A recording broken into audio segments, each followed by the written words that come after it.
Hey everyone, welcome back to our channel. Today we are diving into a critical topic in liver health NASH or non alcoholic steatohepatitis. This is a significant condition affecting millions of people worldwide. Let's explore what NASH is, its causes, symptoms, diagnosis, and treatment option. Let's get started.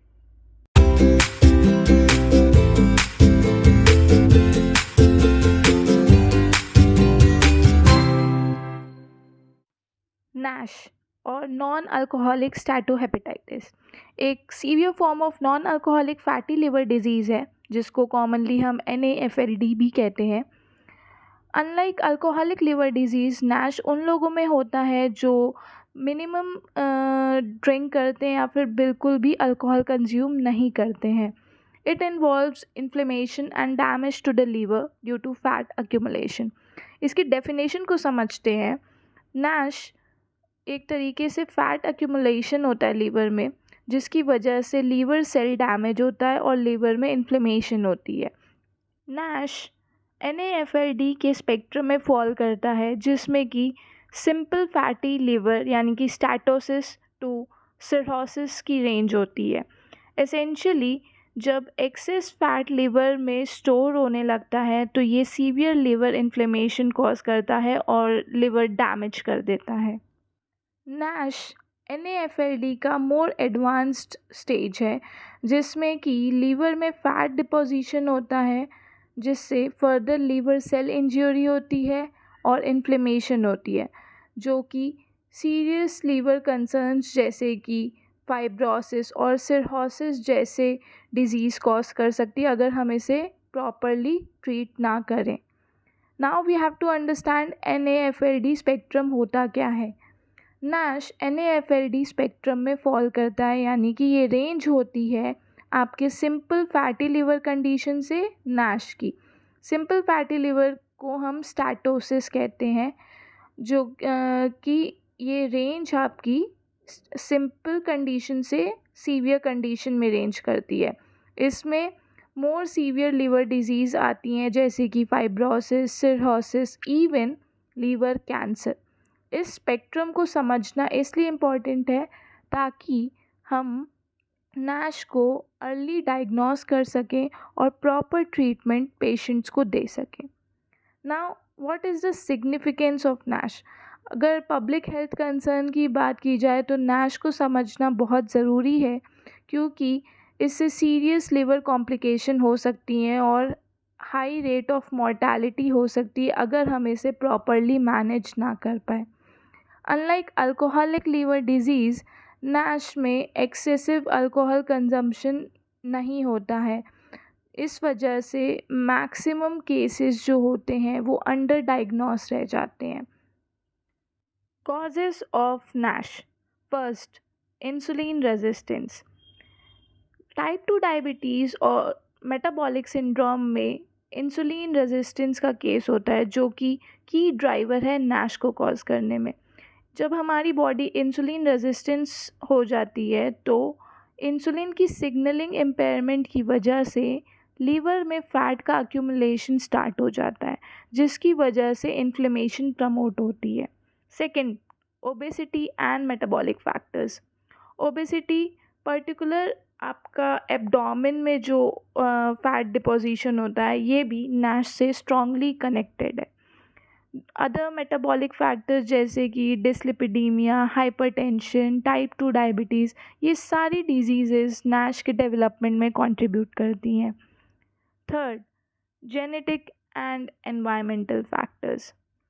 आपके dietary habits, sedentary lifestyle, अगर आप घंटों एक ही position पे बैठे रहते हैं, all these factors influence the risk of developing Nash.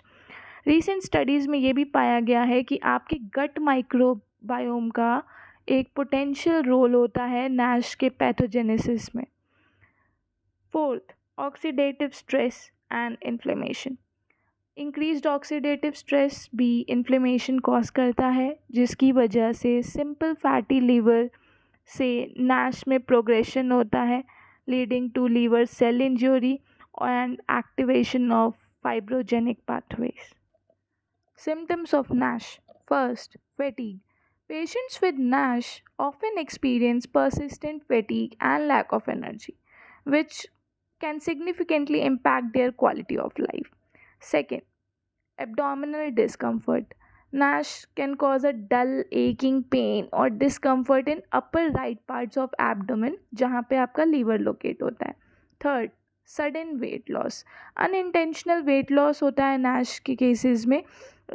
ये बेसिकली लीवर डिसफंक्शन की वजह से होता है जिससे आपका एपेटाइट और न्यूट्रिएंट अब्जॉर्प्शन अफेक्ट होता है.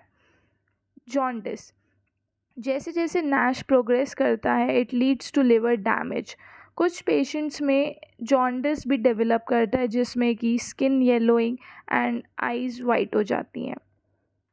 Epidemiology of NASH. NASH is becoming increasingly prevalent worldwide, paralleling the rise in obesity and type 2 diabetes. जैसे जैसे obesity और type 2 diabetes के केसेस बढ़ रहे हैं उसी तरह से NASH का रिस्क भी बढ़ता जा रहा है. ग्लोबल पॉपुलेशन की बात की जाए तो अराउंड 3 to 5% केसेस NASH के बढ़ते जा रहे हैं वर्ल्ड वाइड पॉपुलेशन में.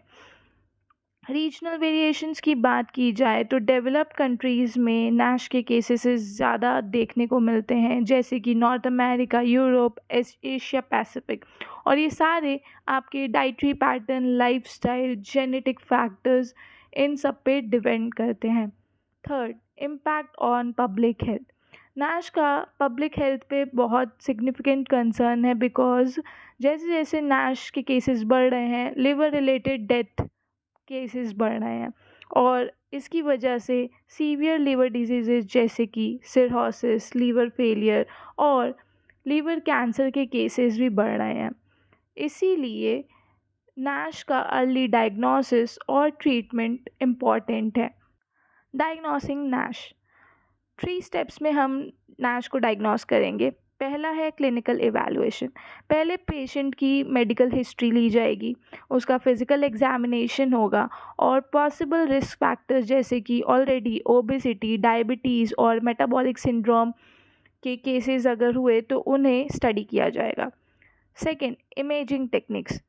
डिफरेंट इमेजिंग टेक्निक्स जैसे कि ultrasound, CT scan, MRI scan, इन सब टेक्निक्स का यूज़ करके फैटी लिवर के प्रेजेंस को डिटेक्ट किया जाएगा.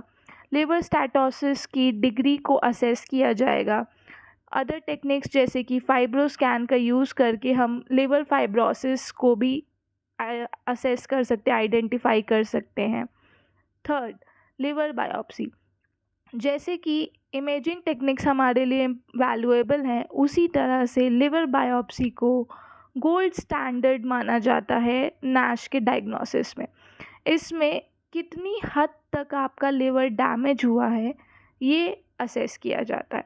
बायोप्सी में कंफर्म हो जाता है कि स्टैटोसिस प्रेजेंट है या नहीं है, इन्फ्लेमेशन है, फाइब्रोसिस है और कितनी हद तक है. So all these characteristics are diagnosed by liver biopsy. Treating NASH. अब तक हमने बात की NASH के कॉजेज़, सिम्टम्स, एपिडेमियोलॉजी और डायग्नोसिस की. अब हम ट्रीटमेंट की बात करते हैं. पहला, आपका डाइटरी चेंज. अगर आप हेल्दी बैलेंस डाइट लेते हैं जिसमें कि लो शुगर हुई, सैचुरेटेड फैट्स हुए, रिफाइंड कार्ब्स हुए तो you can reduce liver fat और जिसकी वजह से इंसुलिन सेंसिटिविटी इम्प्रूव होगी जो कि NASH के मैनेजमेंट में इम्पॉर्टेंट है. Second, physical activity. अगर आप एरोबिक एक्सरसाइजेस करते हैं या फिर रेजिस्टेंट ट्रेनिंग करते हैं तो वो आपका वेट लॉस में हेल्प करेगा जिससे आपका लीवर फैट रिड्यूस होगा. दस, helps in management of NASH.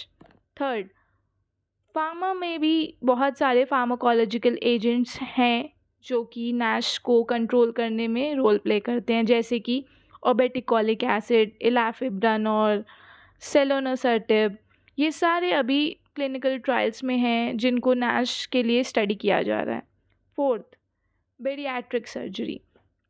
Jin patients में NASH होती है plus they are suffering from severe obesity तो बेरियाट्रिक सर्जरी को एक ट्रीटमेंट ऑप्शन की तरह कंसिडर किया जाता है. इसमें सिग्निफिकेंट वेट लॉस होता है, आपके इंसुलिन की सेंसिटिविटी इम्प्रूव होती है, प्लस ये नैश रिलेटेड लिवर डैमेज को पोटेंशियली रिवर्स कर देता है। Emerging therapies for NASH. First, obeticholic acid. ये एक फार्नेसॉइड एक्स रिसेप्टर एगोनिस्ट है जो कि लीवर हिस्टोलॉजी में प्रॉमिसिंग रिजल्ट शो कर रहा है। फाइब्रोसिस को कम करने में ये एक इफ़ेक्टिव रोल प्ले करता है। सेकेंड, इलाफेब्रानोल।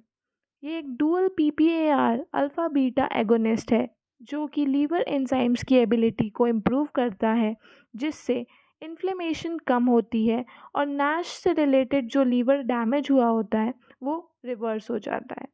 थर्ड, सेलोनसर्टिब। एक apoptosis signal regulating kinase 1 inhibitor है, यानी कि ASK1 इनहिबिटर, जो कि लिवर फाइब्रोसिस रिड्यूस करने में एसेंशियल रोल प्ले करता है और ये एक पोटेंशियल थेरेपेटिक टारगेट होता है एडवांस स्टेज नैश में। In conclusion, NASH is a growing public health issue with significant potential for morbidity and mortality due to cirrhosis and liver cancer.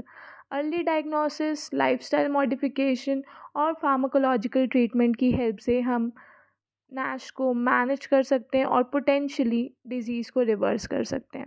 Public awareness cause करना, targeting obesity, metabolic syndrome को prevent करना, ये सारे vital components हैं to fight against NASH.